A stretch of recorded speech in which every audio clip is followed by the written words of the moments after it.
Hi friends, मैं हूं आपका फ्रेंड नमीश निगोतिया एडवोकेट और आप देख रहे हैं मेरा YouTube channel legal advice for everyone. दोस्तों, यूनिफॉर्म सिविल कोड यूसीसी क्या होता है? समान नागरिक संहिता किसे कहते हैं? क्यों समान नागरिक संहिता पूरा देश अपनाना चाहता है? इससे देश के नागरिकों को क्या फ़ायदा होगा? इस बारे में कॉन्स्टिट्यूशन ऑफ इंडिया में क्या प्रोविज़न है और उत्तराखंड गवर्नमेंट ने जो यूसीसी बिल प्रोड्यूस किया है उसके एक्ट बनने से क्या क्या लाभ होगा, आज के इस वीडियो में हम डिस्कस करेंगे। आज के इस वीडियो में हम यूनिफॉर्म सिविल कोड के अंतर्गत जो उत्तराखंड गवर्नमेंट ने जो बिल पेश किया है उसमें मैरिज के क्या प्रोविज़न है ये भी डिस्कस करेंगे। और हम ये भी डिस्कस करेंगे कि यदि सेम बिल और सेम एक्ट इंट्रोड्यूस बाकी स्टेट्स भी कर लेते हैं तो कौन कौन से एक्ट रिपील हो जाएंगे, इनका क्या प्रभाव पड़ेगा। इससे पहले मैं निवेदन करूं कि यदि आपने मेरा चैनल सब्सक्राइब नहीं किया है तो मेरा चैनल सब्सक्राइब कर लीजिए और यदि आपको मेरे वीडियोस पसंद आए तो उनको लाइक और शेयर जरूर कीजिए। दोस्तों, article 44 of the constitution of India मैं पढ़ना चाहूँगा। ये कहता है, the state shall endeavour to secure for the citizens a uniform civil code through the territory of India.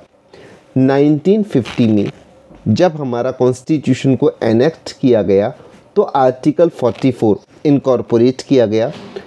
Article 44 ये कहता है कि द स्टेट मतलब राज्य, ये इंश्योर करेगा, एंडेवियर करेगा कि सारे राज्यों में सभी नागरिकों को समान यूनिफॉर्म सिविल कोड या समान नागरिक संहिता मिले, चाहे वो किसी भी धर्म, जाति, संप्रदाय के हो, हिंदू हो, मुस्लिम हो, ईसाई हो, सिख हो या और कोई संप्रदाय के हो, उनका सिविल कोड या नागरिक संहिता समान होनी चाहिए।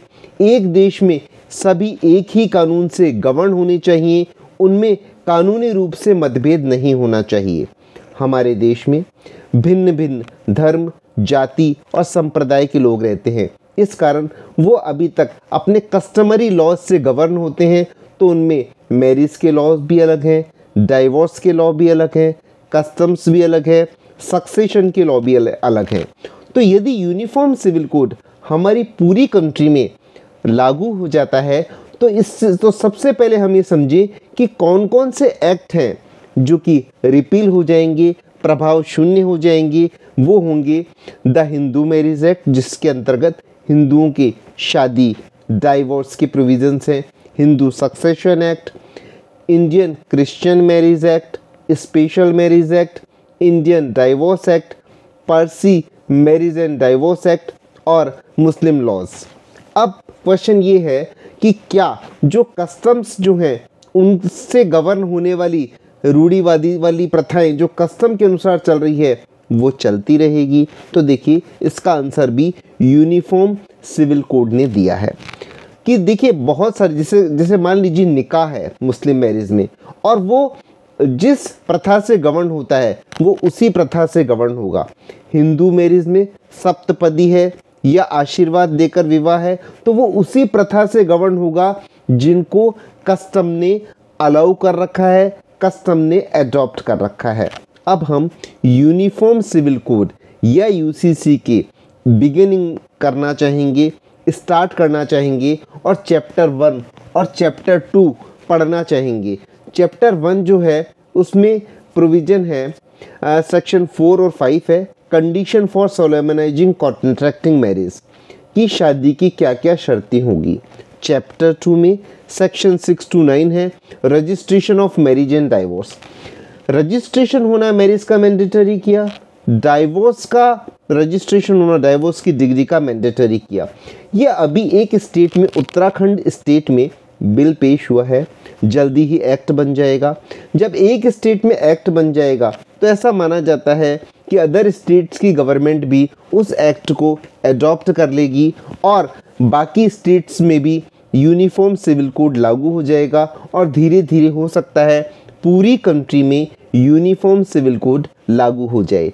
तो हम अभी उत्तराखंड गवर्नमेंट की बिल जो प्रोड्यूस किया है उसके हम स्टडी करते हैं इस वीडियो में। चैप्टर 1 में सेक्शन 4 और सेक्शन 5 है जो कंडीशन फॉर मैरिज को बताता है। मैं पढ़ना चाहूँगा section 4, conditions for marriage. A marriage may be solemnized contracted between a man and woman if the following conditions are fulfilled, namely। देखिए solemnize और contracted क्यों वर्ड यूज किया। solemnized जो कि विवाह संपन्न होता है हिंदू रीति रिवाजों से, कॉन्ट्रैक्टेड जो कि निकाह संपन्न होता है मुस्लिम रीति रिवाजों से, इसलिए दोनों वर्ड्स यूज किए। A marriage may be solemnized oblique contracted between a man and woman if the following conditions are fulfilled, namely neither party has a spouse living at the time of the marriage। मतलब किसी भी party का spouse marriage के समय जीवित नहीं होना चाहिए। सबसेक्शन 2 4 क्या, at the time of marriage neither party is incapable of giving valid consent in consequence of unsoundness of mind. कोई भी पार्टी अनसाउंडनेस ऑफ माइंड की पोजीशन में नहीं होनी चाहिए। बी सेकंड का भी, through capable of giving valid consent has been suffering with a mental disorder of such a kind of such an extent so as to unfit for marriage. मतलब mental disorder ऐसा नहीं होना चाहिए किसी party का जो अनफिट हो marriage के लिए। और थर्ड बताया, the man has completed the age of 21 years and women the age of 18 years. ये बड़ा इंपॉर्टेंट है। बाल विवाह पूरी तरह रुक जाएगा। शादी की उम्र आदमी की 21 और महिला की 18 वर्ष होनी चाहिए।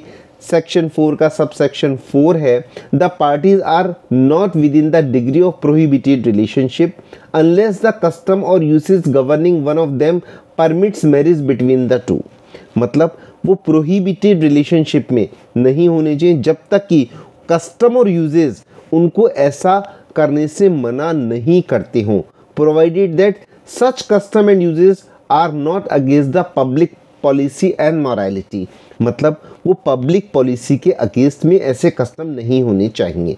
फिर है सेरेमनीज फॉर मैरिज। अब मैरिज की सेरेमनीज कौन कौन सी होगी। मैरिज में be solemnized contracted between a man and women in accordance with the religious beliefs, practices customary rites and ceremonies including but not limited to Saptapadi जो हिंदू विवाह में होता है, आशीर्वाद, निकाह जो जनरली मुस्लिम्स में होता है, holy union, Anand Karaj under the Anand marriage act. मतलब वो सारे जो प्रोसीजर हैं शादी के सेरेमनीज के वो बताए गए हैं। अब चैप्टर 2 में registration of marriage and divorce. देखिए रजिस्ट्रेशन ऑफ मैरिज तो बहुत जगह मैंडेटरी है, लेकिन डाइवोर्स की डिग्री का रजिस्ट्रेशन पहली बार यूनिफॉर्म सिविल कोड में मैंडेटरी किया गया है, जिससे पता पड़ सके कि इनके मैरिज का और डाइवोर्स का स्टेटस क्या है। सेक्शन 6 कहता है compulsory registration of marriage solemnised contracted after the commencement of the code. मतलब notwithstanding anything contained in any other law for the time being in force or in any custom or usage to the contrary, a marriage solemnized contracted in the state or outside the territory thereof after the commencement in the state or outside the territory thereof after the commencement of this code, where at least one party to the marriage is a resident of the state, shall be registered in accordance with the procedure as mentioned under subsection 1 of section 10।